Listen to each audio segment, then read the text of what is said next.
Welcome to the Real Deal, a Real Madrid podcast with me, Jarod Hector, and I'm joined by Loconte today. Thank you for those of you tuned in on live. Please like this video, subscribe, share it with your friends. The audio version is also available on Apple Podcasts and Spotify. Please like, share, comment, subscribe to those as well. Loconte, how are you, sir? Well, it's a pleasure to be here. Thanks everybody joining us. Right, this show unfortunately is going to be starting today with some sad news. We had the passing of Diogo Jota, and that really took the world of football by storm. Right, and Yep. it was also a lesson to all of us to not take our days for granted. Mm-hmm. And it's really sad because 28 years old, like we already know him for a while. It's not just him, it's any human, right? But Mm-hmm. when it's a public figure of whatever nature, and especially in circumstances like this, it's just a reminder to not take anything in life for granted. If you have family, love them. Friends, everybody that supports, loves you, be with them, because we never know where we're going to be tomorrow. That's the Yeah. reality of life. And I hope his soul rests in peace. Yeah, Loconte, you couldn't have said it better there. Diego Jota passed away this morning in a single car accident with his brother in Spain. And Loconte had mentioned that his family, he had just gotten married to his longtime partner not too long ago, a few weeks ago. He's got young children. This life, things may look one way in a moment, right? Diego Jota is the kind of player and the kind of lifestyle that many people would be envious of, right? Like, oh, millionaire, family, world footballer, this, that, and the third. He and his brother out, for a day enjoying themselves. And I bet they didn't think that this was the day that they were going to die, right? And it just turned out that it was.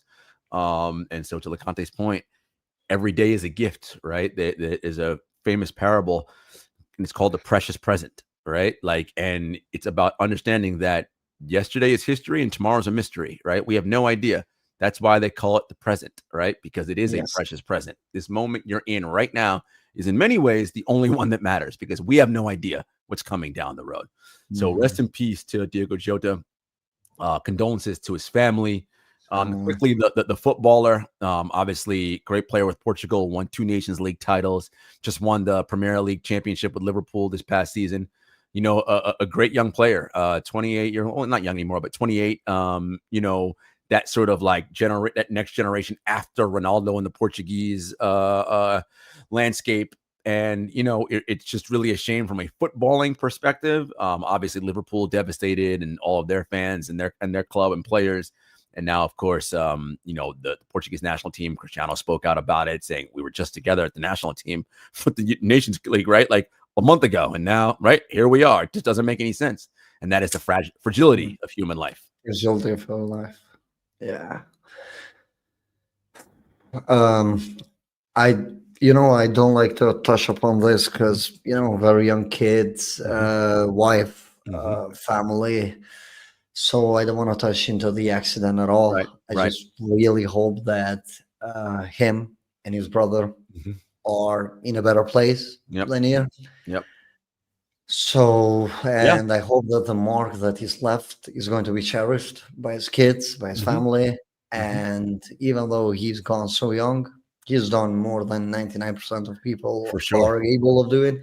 He's been an incredible athlete. He's won a lot, as you mentioned, and he's left his mark. It's unfortunate that we have to speak about him on this manner, but what's happened cannot really be changed. None of us have the power to change it, but we can take lessons from it. As Jarod said, most of us would be envious of the lifestyle of what he's achieved and everything, but this life, right? I guess the more we say it, the more we kind of dig into that, So we're moving forward with the show, but absolutely. We thought that it's best to touch upon it to at least give our condolences to the family for whatever it matters, and kind of a reminder to everybody that's been supporting us, watching us, that take your life, as it is. Sometimes we're depressed, sometimes we're happy. It's part of life. It's part of journey. Let's just all try to be the best version of ourselves. Yep. And do the best that we can.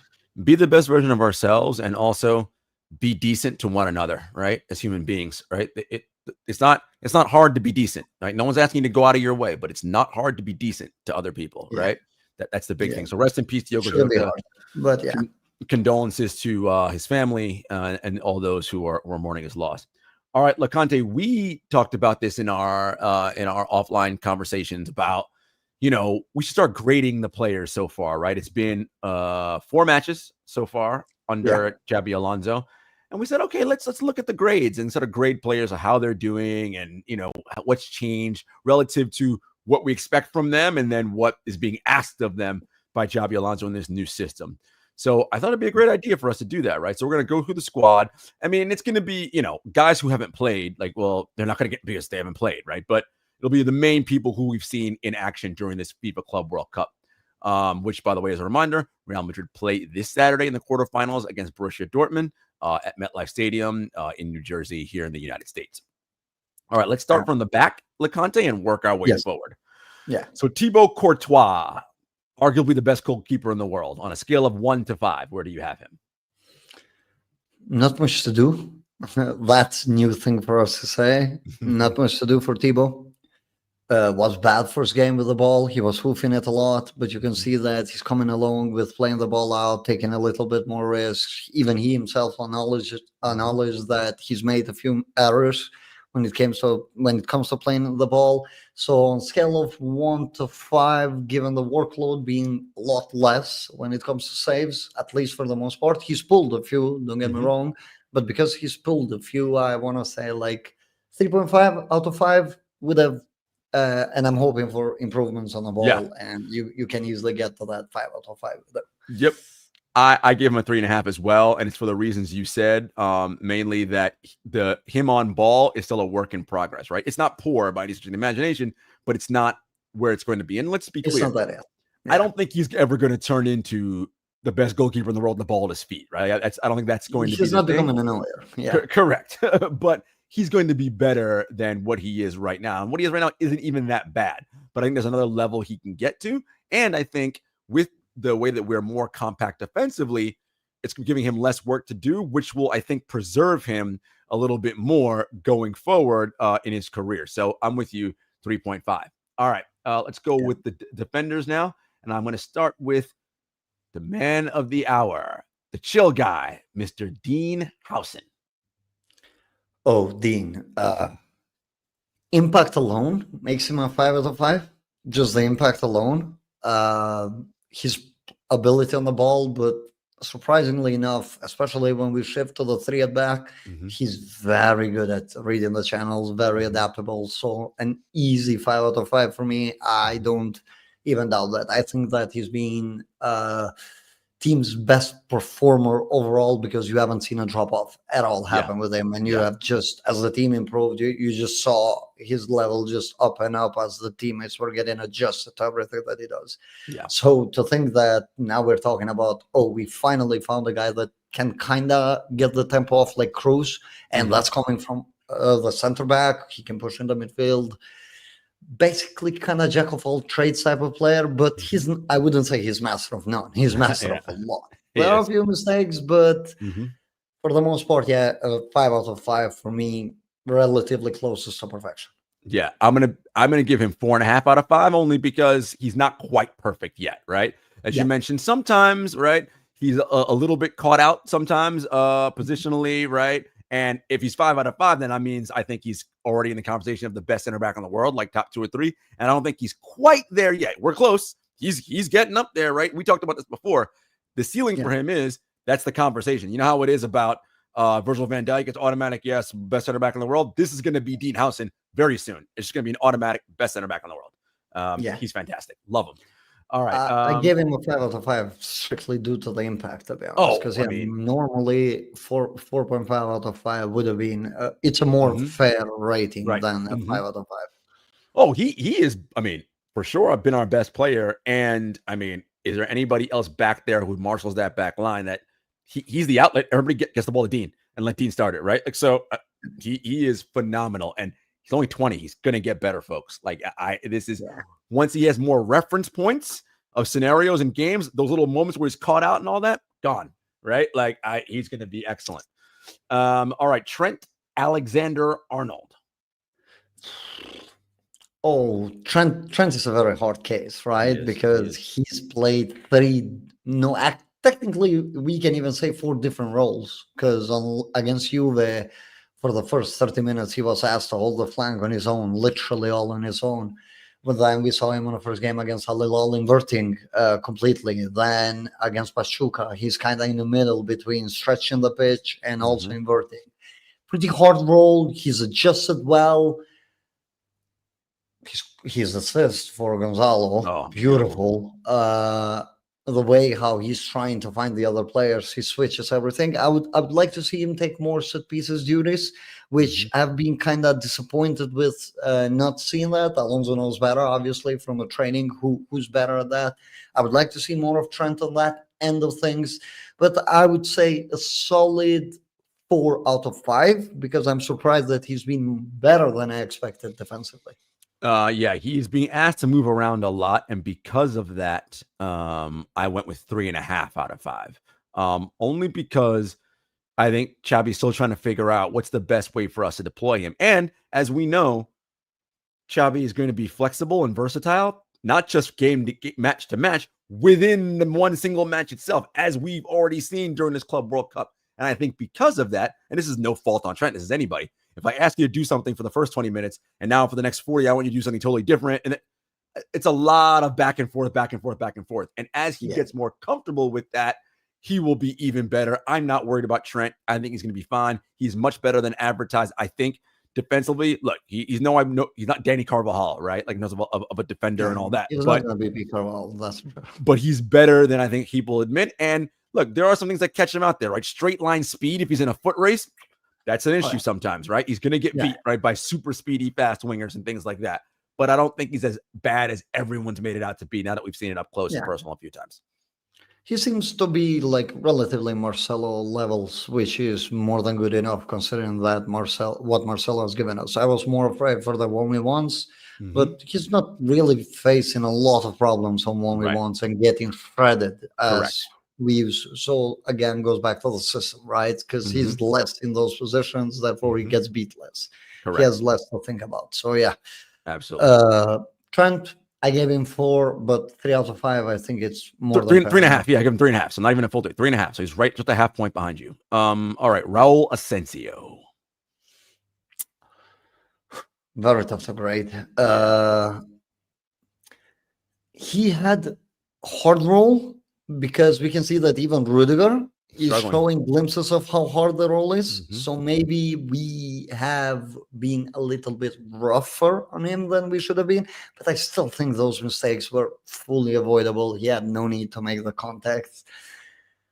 I don't want to be very harsh, but I can't be too kind either. I think it's a 1 out of 5 because of those mistakes. Yeah, I don't disagree. I think I tried to be nice. It was like, let me think about 1.5, but then I went back and I was like, no, 1.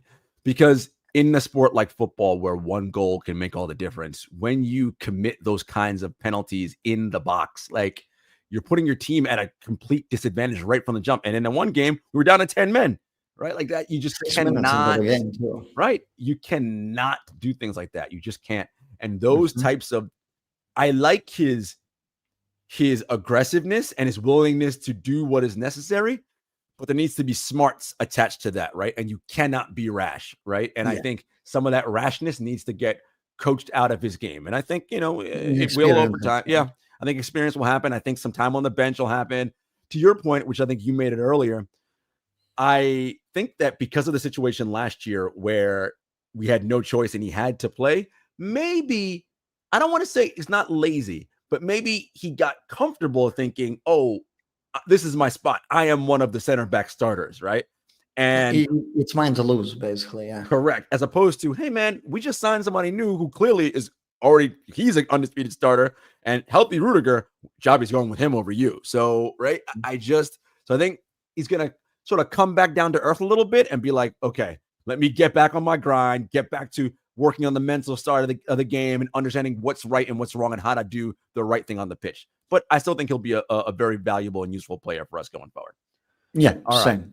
I think he's valuable, but I wouldn't give him more than a 1 for at least so far. Oh, agreed. Fran Garcia, interesting case.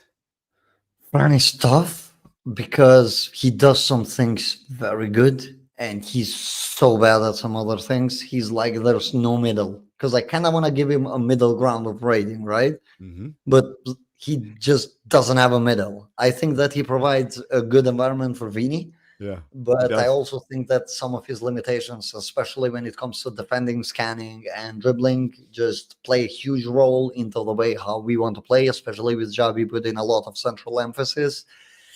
I think he can hold the flank on his own, but a lot, in my eyes, I'm a Fran Garcia fan, but a lot to be improved upon.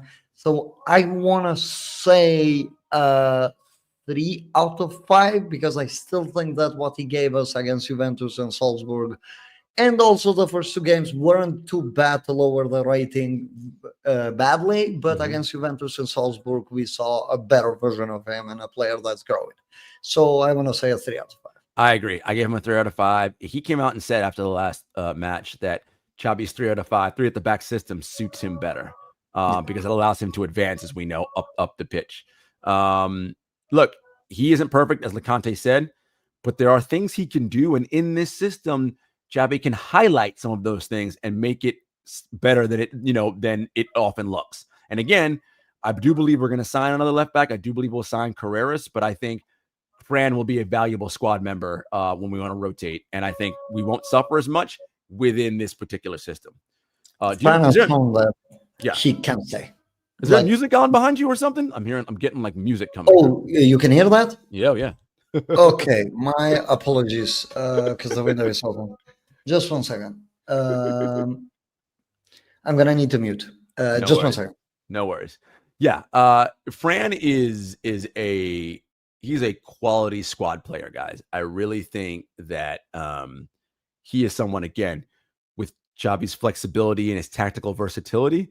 He is someone that, unlike when Carlo was here in our one style of play, it just made. I mean, look, it exacerbated what Fran is not good at. Right? It was very clear and very obvious. But the way that we morph now, I think it's going to be much different. Right? It's going to be much different because, again, the way Xabi has us defending, has the club defending, has it structured, there's going to be less of a likelihood where he's caught out 1v1 with the world's best wingers bearing down on him. Right? So apologies. Is it fine now? Yeah, I don't hear it right now. Yeah, I think we're good. Okay. Apologies for that. It's 37 Celsius here for people that live in Europe. So yeah, a little warm. It was your air conditioner. I was like, it sounded like music at first. Yeah, because I have the window open. Oh, okay. Yeah, so I have to shut the window. No, it is 88 degrees Fahrenheit here in New York City, so it's pretty warm. It's a pretty warm day. All right, Loconte, did we get all the defenders? I think those are all the defenders that have played. Rudiger, right? Rudiger, yeah. So I graded Rudiger. Granted, he's just coming back and has barely played, and I don't think he's, first of all, not only is he not fully fit yet physically, he's also not match fit, right? So I'm not going to be harsh on Rudiger. I'm going to give him a 2.5. But I think, and the reason why I'm doing this, it's unfair that he's being asked to do this because if Asensio had not committed those fouls, Xabi wouldn't have rushed Rudiger back, but he did because he's like, I don't trust you because you're making these mistakes. Yeah. I'd say 2.5 out of 5 is a fair enough rating. I think that he's also being asked to do a hard job in general. So yeah, for a player that just came back, 2.5 out of 5. Definitely on board with that. All right, let's get to the midfield. Aurelian Tchouameni. Hard because basically the player that allows the shape shifting to happen at all times. So the glue to everything you can say. So I want to say 4.5 out of 5. Yeah, I want to say that. Yeah, I don't think there's been a lot of mistakes. I think that he's been positionally aware. I think that he's shown some great levels of technical quality. There was a huge difference once he stepped in midfield against Juventus. I still think that's his best role. I don't think he should be a central center back, but he's having to fill in there. So unless the club makes a move for a central center back, he's still the key piece of this team. And Alonso is confirming his words when he said that Tchouaméni is going to be like my guy for this team. That's just kind of been confirmed. I mean, Loconte said it brilliantly. Everyone who listens to this podcast knows how much I love Tchouaméni. I think he can be the best defensive midfielder in the world, and I stand by that. He has been excellent under Xabi Ball in just 4 matches, and I think he's only going to get better. So I'm with Loconte, 4.5 out of 5. I just think he's been brilliant. All right, Arda Güler. Changed the game against Al Hilal, a starter since. So it kind of goes to show the impact that he's had. To compare it to the last season is just absolutely ridiculous. Still think he has a little bit of shortcomings when it comes positionally, the way how he plants his foot on challenges. There are a few problems with that. But overall, I think he's made everything a lot smoother on the ball. He allows that central progression. He plays the ball at the right time. And to be honest, just having another guy that can shoot from deep is just such a huge plus, to the point where I just have to give him a 4. Yeah, same. I give him a 4. Xabi said it. Arda has to be central and near the ball at all times. He has to be constantly touching the ball. I made the analogy of it's like Chris Paul, a maestro. He has to have the ball in his hands, a basketball player, and at his feet as a football player. That's just it. The game is he's better when it's like that, and everyone around him is better when it's like that because he's an outlet. Yeah. He can progressive pass. I mean, he's a very, very smart creative player. Yes, he has deficiencies. I think physically still there are issues as it relates to, especially defensively. And when he's making challenges, I think those will get better. And I do think, look, he's never going to turn into, he's not growing anymore height-wise. I think he's never going to be like a 5'11" or a 6 foot, whatever. However, muscular-wise, he can still put more on in those areas, get stronger below his waist, right, in those legs, even stronger than he is right now, right, to be like that Modric type, right, that you can really hold people off of you, right? And so I think he'll get better at that. I mean, Cruz developed on his 30s, that type of game, because he didn't really need to before, but just for people, Toni Kroos developed that side of his game. I would say it peaked on his last season ever. He retired right after. So, yeah, there will always be times when players are going to develop. You can tell the deficiencies. He's still very young. One thing to just add with Arda, the personality, that argument with Jude that's been overblown. Very normal, by the way. I don't know why people take these things. These are people, Loconte, who never played sports in their lives. If you played sports, you never argued with a teammate before, it happens all the time. That's very normal. I've seen Modric say things to Vasquez that you probably wouldn't say to your best friend, but that's what happens when it's competitive and the highest level. So I don't see a problem with that. Actually, like that shows personality, shows, hey, look, I understand you're the one making a mistake, And as Thibaut said, doesn't matter if you're 18 or 35, you have a voice. I like that. I like the fact that everybody can voice their opinion. They don't have to feel like they're outsiders or they can say this or that. They sort it out basically on a locker room. Okay, this was a mistake by your side. This was a mistake by my side. I'm talking on tactical and technical levels here, not who said that what, because I don't think that those levels of pettiness happen at the highest level in football or any sport for that matter. But I'm just saying that it's good to have that. It's good to have that personality out there on the pitch. I really like that. And no doubt those two hugged in the locker room later and everything was fine. What we're talking about is accountability. That's what you're seeing. When everyone on the team can hold each other accountable, that is the mark and the sign of a cohesive, well put together team. You never want to be in a scenario where if a player makes a mistake, you as his teammate feel like, oh, because it's this person, I can't say anything. When you have those kinds of problems, that's a team that's not cohesive and structured. When you are connected, anybody can say anything to anybody else because we all know it's not coming from a place of malice. It's not personal. It's about what we're doing on the pitch. You did not perform in this instance, is what I'm saying. Yes, I own that. I was wrong. My bad. I'll be better next time. No big deal. We can move on. All right. Exactly. I mean, one of the heart bloods and the engines of this entire team, Federico Valverde. He's arguably the toughest to rank because personally, I just hate that experiment of him as a pivot. It's way too slow. not slow Right. physically, I know what you mean. but he's slow into getting to the supporting line of Jude and Arda a lot. And that was lacking last year too. That was one of the grudges that I held against Ancelotti throughout the last year. And I know why. I know why Alonso is doing it. It makes sense on this case to do it, but we saw the difference when he's moving as a right interior is just night and day. In terms of overall performance, I want to say it's a 4.5 out of 5 because still he gives you a lot, that engine, the fact that he's able to get so many shots off, he Yeah. saves you so much. Yeah. It's still a 4.5 out of 5, despite some of my issues with his positioning and tactical awareness. 100%. I give him a 4.5 out of 5 too. Fede, from his energy and effort alone, this guy will never take a play off, will never jog, he will give you maximum effort for the entire time he's out on the pitch. And that alone by itself is a 5 out of 5, right? That just the effort level that he gives, all unquestioned, right? Xabi talked about how he's like a Steven Gerrard type. I can use him in so many different areas. And again, he's trying to figure out what's the best place. I like him more as this box to box, getting a little bit forward, using that big cannon to shoot from distance. Like, see more of that, Fede. I like that. And with the structure of the team, he's not having to crisscross and run from the deep right side to the far left side to cover for people making defensive lapses now, because the team is much more sound and structured defensively.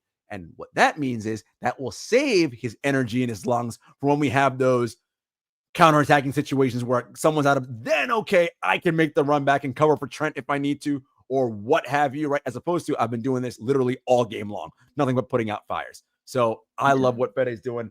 I think it'll only get better. 4.5 out of 5 for me. Moving on to Mr. Jude Bellingham. A bit exhausted. We can see that. I think everybody can see that.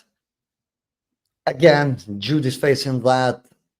As you mentioned, Alonso is trying to find the best balance and the best role for him. We saw him on the left side, and we saw him on the right side, and we saw him down the middle. Down the middle came his best, especially when he was given that freedom to kind of come back, collect the ball, try to progress it forward. I think that's where all of his strengths are at play. But we also saw him get at the end of a lot of chances because he's such a great box crasher. So for me, I don't think that we're seeing the highest level of Jude. No. But even this level of Jude is still a 4 out of 5. I mean, this level of Jude is still better than 99% of midfielders in world football. Exactly. So, I mean, what are we talking about, right? I agree, exactly. 4 out of 5. When he gets his shoulder surgery, it's going to serve as sort of a two-prong thing. One, it heals the shoulder. He doesn't have to wear that annoying brace anymore, which is going to be huge for him, as he's mentioned. He's kind of getting tired of dealing with it. But two, it's going to be forced recovery in a way because, well, I can't play, so I'm not going to be playing high-level football for 3 months. I think we're going to see, once he gets into match fitness, a rejuvenated Jude Bellingham who's going to start, late October, early November. He's going to get into stride, Loconte, and I think it's going to be gangbusters. He's going to just be on a rocket ship, not necessarily scoring 50 goals or whatever, not that, but just with all he's doing with his line breaking, his passing, his ability to shield guys off and progress. He's going to be doing so much when he's back in match fit. This team's going to be like, oh my God, we got a brand new player. And it's like, oh, we didn't. It's just our guy, right? He's just back. That's all. It's going to be really, really awesome. He's like you. Everything that he does, Jude, is just a unicorn of a footballer. I just kind of hope that he allows himself to recover mentally too, instead of trying, I want to get back on the pitch, because he gives you that vibe that he wants to be there at all times, right? He gives you just... These guys are all psychos. They're crazy. These are crazy people. Yeah, and I just hope that he mentally allows himself to recover from this, physically recover, and just know that, hey, this team, hopefully, because we still don't know, he's gonna be fine without him. And once he comes back, he's just going to improve it tenfold. And by that point, they should have figured out a lot of things. So he's gonna slot into a better team already. I hope that is the idea behind this whole surgery. That's the goal. Luka Modric. Limited minutes. To be honest, this is gonna sound very harsh. Modric is my all-time favorite player, but I think this Club World Cup kind of showed to me why they let him go. Yes. Not that the other players aren't exhausted, but it feels that he's a bit out of place. It feels that his profiling, especially now with them wanting to prioritize youth with Arda, it's a little bit redundant in terms of the minutes. And they probably didn't want to keep him to give him like 10 minutes in 2 to 3 games because that sounds disrespectful and might even put the coach in a bad position, Right, because you can see they're that Alonso teammates. Yeah, forces yeah. the Madrid Mhm. sub a lot of times. Mhm. So I think his impact massively has decreased as the team got a better shape. Last season, he was much more important to progress the ball, move the ball Mhm. forward compared to what we're looking at the Club World Cup. Ultimately, hard to give him a rating. I want to say a 2.5, given the Yeah, minutes and yeah, everything. yeah, 2.5, yeah. not more, with all due to respect for the legend that he is. Yeah, that's where I am. This has nothing to do with the legend that is Luka Modric, one of the great midfielders of all time. Not of this generation, of all time, of all generations, period, end of discussion. This is Yeah. about Club World Cup specifically. And I Yeah. think, Loconte, you hit Just the nail for on me. the head. I gave him a 2 because the impact's been minimal because he hasn't played a lot. And 2, you see, with the youth and the current ball progression we already have on the team between Housen, Arda, and Trent, we kind of don't really need Luka, right? Like, Yes. at least this 30, almost 40-year-old version of Luka. If this was 26-year-old Luka, this is a different story. But it's Oh, not that. It's not that. He's 38, he's 38, 39, whatever he is, almost 40. I mean, even 33 Luca, but it's not 33 Luca Right. anymore. You Exactly. know, So, it is what it is. That's the grade I'll give him. Even though that's reality. it's just listen, every player gets old and eventually it moves on. That's just father time undefeated. We know the story. Yep. All right, That's this just this like, this player is a hybrid forward midfielder, but Brahim. still think some of the issues are there. Holds the ball a bit too long. Even though that combination with Fede was very good, very on point, you can tell that he's grasping some of the things. But I think that Alonso can tell that he's not really a guy that he can fully rely upon when it comes to. I want to sort out the situations. Alonso is looking on other directions, in my opinion. For that assist, I want to say 2 out of 5, but I don't think it goes higher for me than that. Yeah, Brahim again has had limited minutes. It is interesting how with Xabi's system, you see how what certain players do, how their weaknesses are hurt now or amplified more in a system that prioritizes. I don't want you holding on to the ball. You got to make quick decisions. Like Mhm. you see it. It's like, and I don't. It could be a processing speed thing for Brahim. It could be a comfort thing. It could be a variety of things. It's just not, he's not quite feeling it there, right? And you're seeing with Xabi that he's like, this Yeah. is not quite what I want from this guy. Again, I still think Brahim has talent, clearly. I think he's a talented player. I think he can be a very good squad player for us, but it's going to be in a different role than how it was under Ancelotti. So I'm with you, 2 out of 5. All right, let's Usable, but that's about it so far. move up front to the forwards. Vinicius Ceballos. Jr. Oh, forgot about Ceballos. He also has had limited minutes. Yeah. But his profile of one is going to be that same sort of circulator, right? That's the profile that he has, similar to Arda. Yeah, Right? basically replacing Arda. That's going to be his role. He's going to be the Arda backup. Mhm.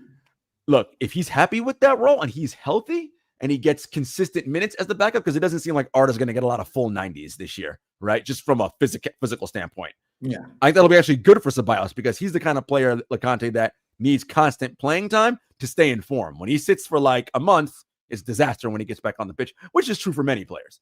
So I think it's fine for him. So I'll give him a 2. I think it's fine. I'll give him a 2-2.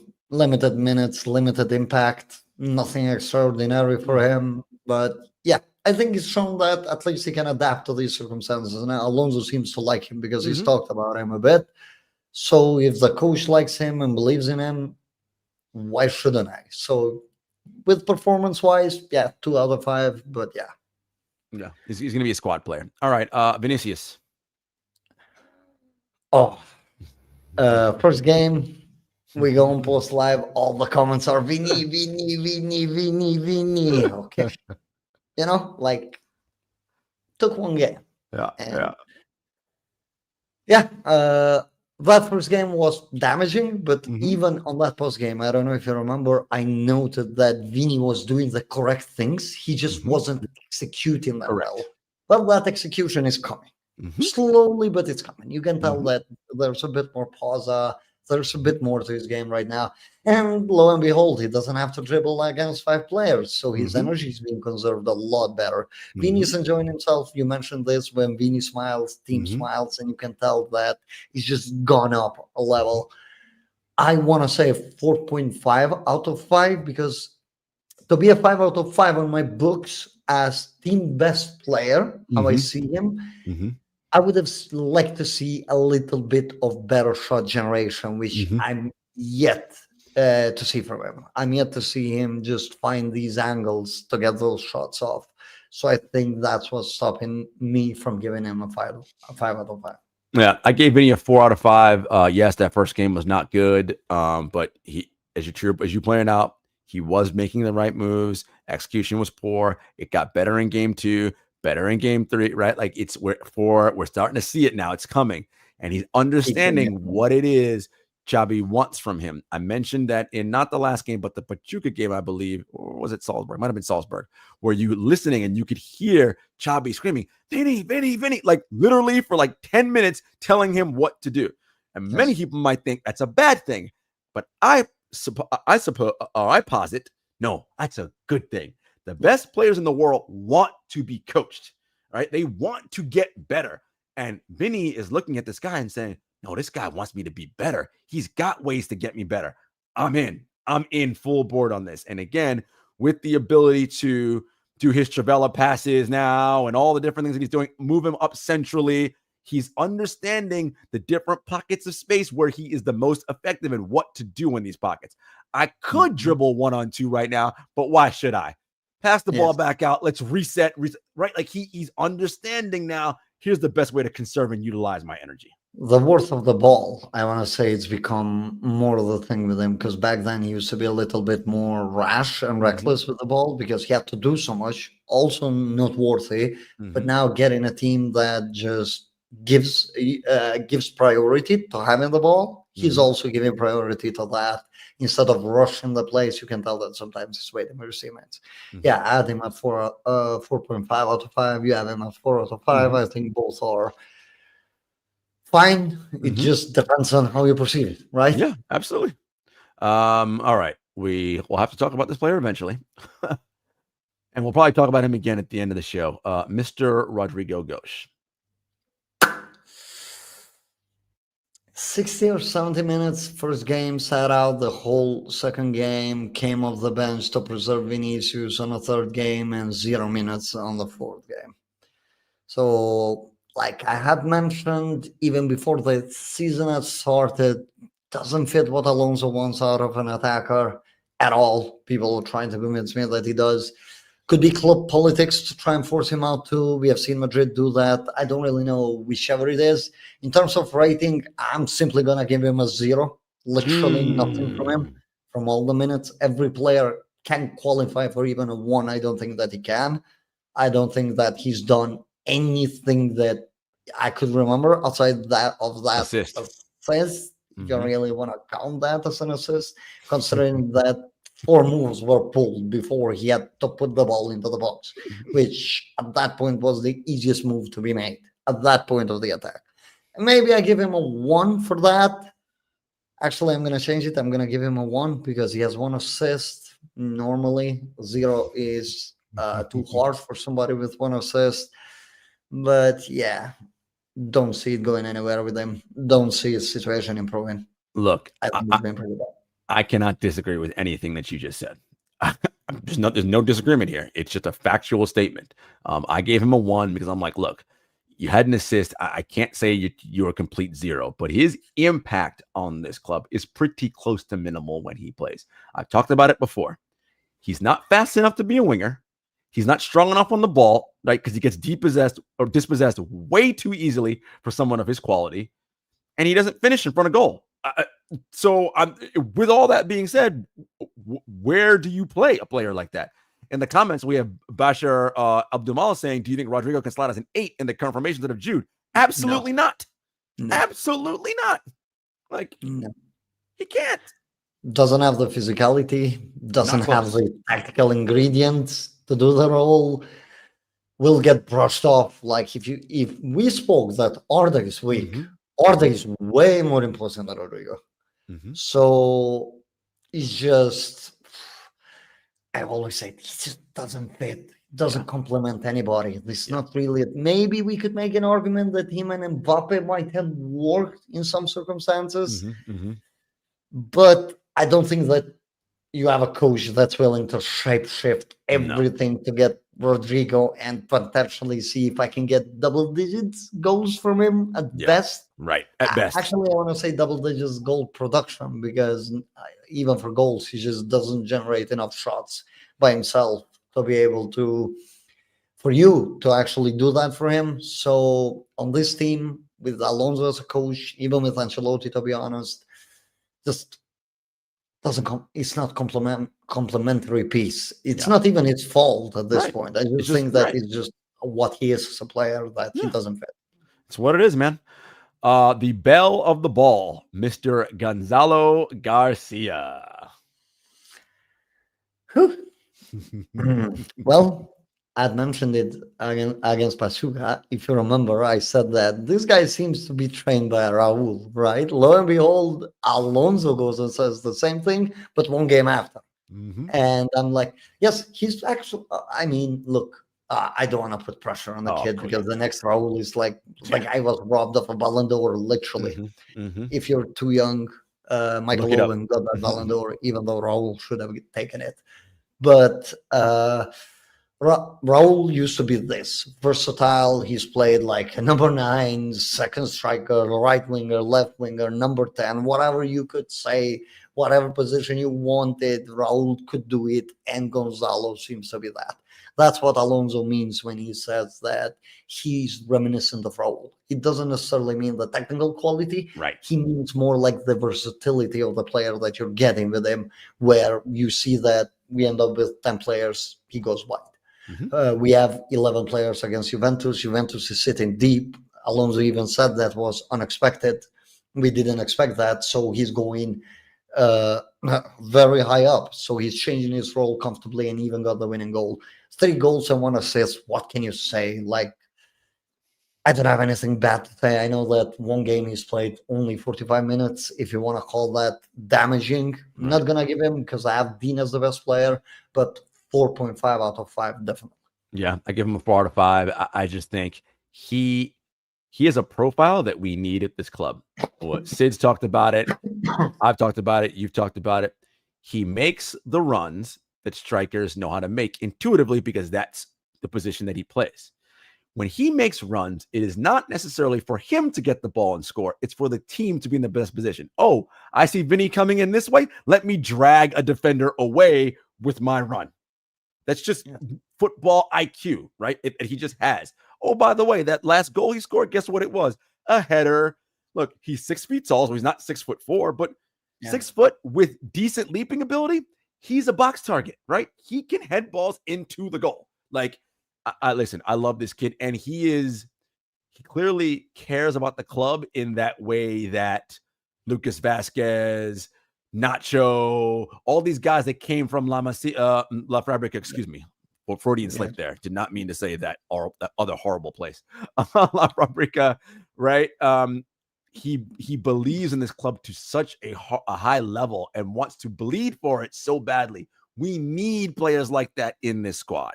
We just do. When they put on the badge, it means so much to them, right? And you can see it when he plays. I love this kid. I've said it a million times. He has already earned his opportunity to get first team minutes next year, which he will. Yeah, he will. And he's also opening up money to elsewhere for other positions, literally, by just being that good. So yeah, that's why I have him so high.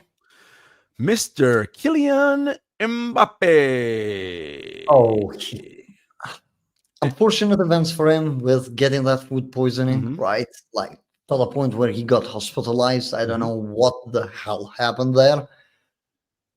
coming off a long season, how many games he had to pull Right. us through, drag Mhm. us, I want to say, especially this year. I'm talking about this year, as in Yep. calendar year. We Mhm. had long shots. He also went with France national team, was involved in majority of their goals. He's exhausted a little bit. You could tell that he's 1 foot uh, uh, slower than the other Mhm. guys on Mhm. physical terms. I don't Mhm. mean that he's slower if Yep. they're doing Yep. a foot race, Mhm. but he seemed physically that he's not there yet, which Mhm. makes sense. I wouldn't even expect him to start the next game. I think it's too big of a risk to take, Mhm. which I personally wouldn't. That's up to Alonso. I agree. But hard to judge of one Yeah. KO game in a I didn't game give him a with. grade. I said non-applicable. I didn't give him a grade. I put NA, non-applicable. He Yeah, hasn't played enough. No grade. I think you can grade him. I just think you can't. Yeah. Because yeah, we also can grade Lucas if we want, but he got only that first game, right? Yeah. So yeah, To me, nothing. Victor Munoz got like 10 minutes, nothing. This is where we are. All right, Loconte, which player or players do you think so far have been the best under Xabi Alonso? Dinoison, Chouameni, and Gonzalo Garcia are my top three. Yeah. I mean, that's a no-brainer to me. Those are the same three I had as the best players on the Xavi. And then I had as a honorable mention the entire midfield unit Yeah, as honorable mention because I said this already before. I think the area where we're going to see the greatest impact under Xavi Ball when it gets to its ceiling is the midfield play of Chouameni, Arda, Jude, and if we play with and Fede. Like I just and to be fair, when Camavinga gets put in the rotation as well, those five players are going to be something just phenomenal once that last Xavi Ball guy. is moving. Can't wait for him. Genuinely. It's going to be so good. It's really unfortunate that he got injured Yeah. because I would have loved to see Camavinga on this setup. Oh my God. Like it's such an X factor where I'm like, I don't know what to expect, but I just know it's gonna be Because he good. can unleash him. He's first of all, he has such high technical quality. Number one. Number two, he is a elite of elite athlete. Just incredible. And oh my goodness. Like Spider against the ball, yes. literally a spider. Yes. And if you're pressing, What I love about Camavinga so much is that obviously people know who play football or watch the sport know the shorter you are to the ground and the stronger you are on your feet, the harder it is to take the ball off you, right? Because there's just less to go. yeah, Camavinga's 6 feet tall and you can't take the ball from him in tight spaces. I'm like, this is incredible. This is amazing. This guy's like tall yeah. people. It's usually easier to take the ball from them. Not this dude. Like, I know that there are a portion of the fan base, I guess, that has given up on it, right? oh, Because 23 years the old. guy had that Federico Valverde syndrome, right? Where he has to be in any position that's required.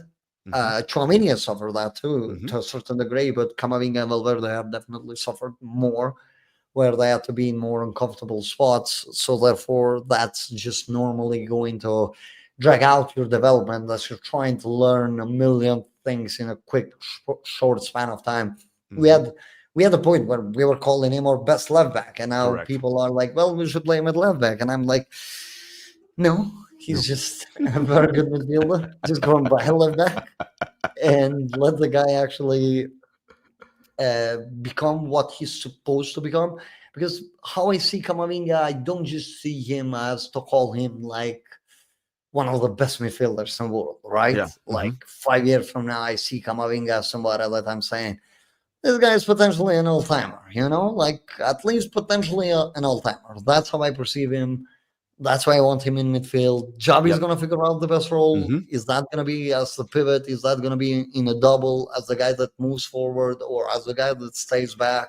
It's all going to depend on how Xavi is going to see that. Mm-hmm. But I'm just excited to see where Camavinga is going to come into this. And it's actually crazy to think that the teams that we're seeing right now is without Militao, who we couldn't Mm-hmm. mention, right? Mm-hmm. Another ACL. Mm-hmm. Potentially the most perfect right center back fit, Mm-hmm. potentially for that Mm-hmm. role with Trent, aggressiveness, reads the game well. Then we have Carvajal. He can Yep. actually be a right center back, funny Yep. enough.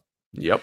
So you have Carvajal. He's back now with the squad, but Mhm. I don't see him getting minutes Yeah, either. he's not I ready don't yet. think Alonso is going on the route of I have to risk any of the guys. He's not risking them. We might get minutes, depends on results.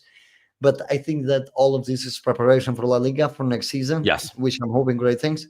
Camavinga, also another guy that hasn't played, right? Franco is going to join the team on Forgot about August. Franco. Oh my God. Yeah, We have it's like, okay, so this is the level. Alonso is not the type of coach that's just making subs, right? We have seen him take off Jude, Vini, Valverde. Actually, you know what's surprising? Seeing Valverde going off the pitch once in a while. You guess know? what? And I love it. I'm like, yes. I'm not used to that. Give him rest. Give him rest, please. I'm like, Listen. what was it, like 78th minute, I think, last game? And he's Mhm. taking off Valverde, and I'm like, whew, you know, that's a move. That's a This move. is clearly what Xabi's going to do. He's going to rotate and rotate. He's going to be he's already said it with an eye towards next year. We have 60 plus matches. Everybody's going to have to play and play well. Carlo never said anything like everybody has to play. Never once. That's just not his thing, right? But he's saying that. Yeah. And by the way, Like, I erred on how old I said Camavinga was. I said 23. He's still 22. Guys. yeah, he's 22. He just, I think he turned 22 in December, if I'm not wrong. Guys, trust me, Loconte's position about in 5 years. That means he's 27. Guys, Yes. trust me. I think Loconte's on the right track. Let's put it this way. That would be when Modric joined Madrid, by the way. Correct. The age. Loconte is much more on the right side of this, and all of those of you who were like, "Oh, get rid of Camavinga." At 22, you people are nuts. You are crazy. And development, again, is not linear, right? Correct. And just to give a fun stat to people that maybe don't even care about this, to be honest, every single player, outfield player, I want to say, but one has scored last season for Leverkusen's, Alonso's Leverkusen. Every single player but one had scored one goal at the very least. And that player that didn't score was a youngster, literally. So it's not like a veteran missed out. So for that to keep in mind, Alonso is one of the most highly rotatable coaches out there. He will rotate. You won't get the same 11. We will always wonder what the 11 is going to be like. Who's getting rested today? Wait, he did this? Wait, he did that? You're going to get a lot of this because we're coming off from a coach where we could predict the lineup a month before the game for as long as that player was healthy. And now it's like, okay, I know that he hasn't rotated the team a lot in terms of the starting 11 post finding the solution, right? Salzburg to Juventus, same team started. Roles were different, though, to begin with. And they switched within the game, too. And that's the coach that you have now.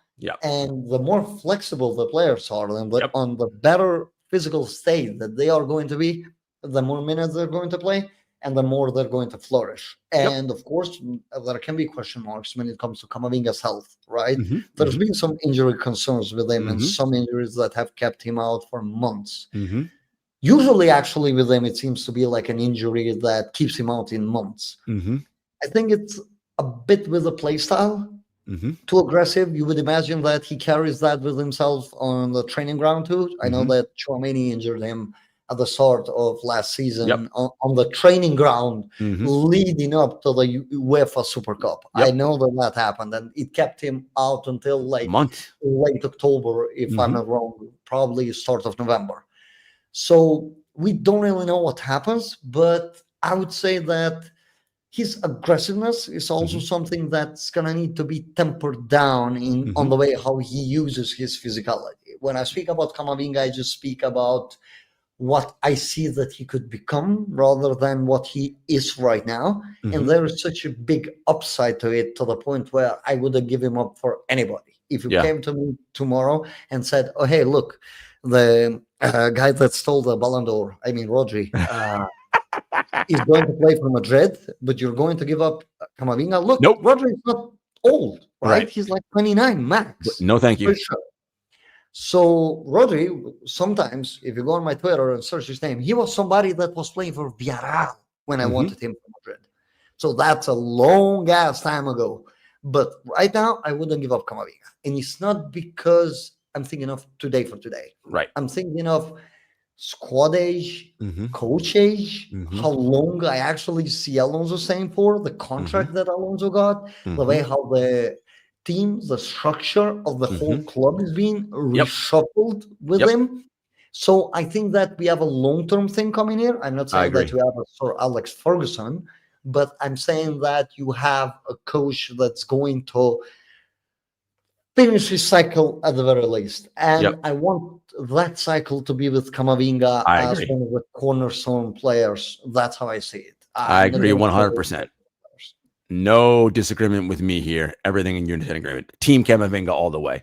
Last thing before we get out of here, the Athletics' Mario Cartagena has reported that the club is open to Rodrigo moving on if a sensible or suitable offer is made. And so, folks, Loconte's talked about this. I've talked about this. The writing seems to be clear to us. Now, there is a number Madrid has in mind that they won't settle for anything less than. I don't know what it is. Maybe it's 60, maybe it's 70, 80. I don't know. We don't know what the number is, and it's very but hard there's to a gauge, number. right? Because But you there is a have number. Nico Williams, but Correct. he has a release clause. Mhm. So it's like he's signed to that. I don't think he's worth that on this market. I think Right. he's worth more than his release clause. But as we know, with the release clauses, you have to pay them up front. So that makes those transfers a lot harder.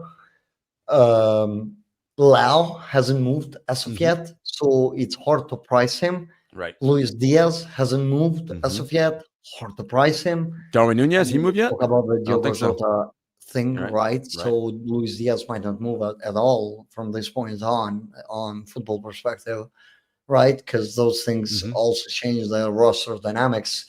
But it's very hard to gauge how much the value is. Heading before the Club World Cup, I would have told you that the club is going to go 100 million above because I have like Moises Caicedo and Enzo Fernandez going for more. Right. And I'm giving you like a left winger that's going to upscale your team by a lot. But this Club World Cup happened, those issues at the end of the season, they said it was physical and mental. I thought that their plan was to keep him out, to keep the value up. But they started him on Club World Cup. They included him on Club World Cup. So that has naturally tanked the value by quite a bit. So I don't know where they stand. I don't know what they're looking for him anymore. Yeah. And if they're going to sell him, I would imagine they want to replace him in some sort of way. I don't think it's a superstar that joins in. Right. But definitely a player that's going to replace him is going to be brought in. So it's just how they perceive it. And hard to price him right now. Yeah, I would still want 100 mil, being honest. Oh, of course. Who wouldn't want 100? My guess is it's gonna be somewhere in the 60 to 80 range. It's probably what I think it'll end up topping. Yeah, but that's overpriced when you compare talent and what he can do on a few teams. For sure. Look, just to give this explanation to all the viewers, right? Like, because we see the comments. I'm not Rodrigo either. I want to make this clear. I appreciate him as a footballer. I just don't see his fit in Madrid. But again, I don't want to shoehorn this on every show when I speak about him. I think he goes to other teams and is their best player.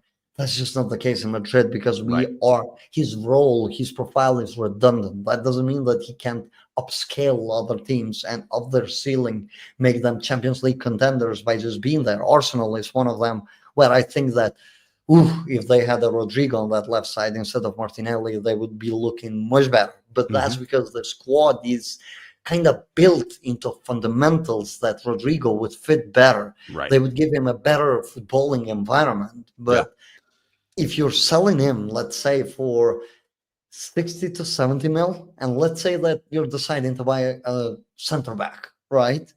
Let's say that you're going to Arsenal and you're discussing, and Saliba has 2 years left, and Real Madrid are looking to move for him next year when he's going to be more available with him not wanting to resign, right? But we want a central center back.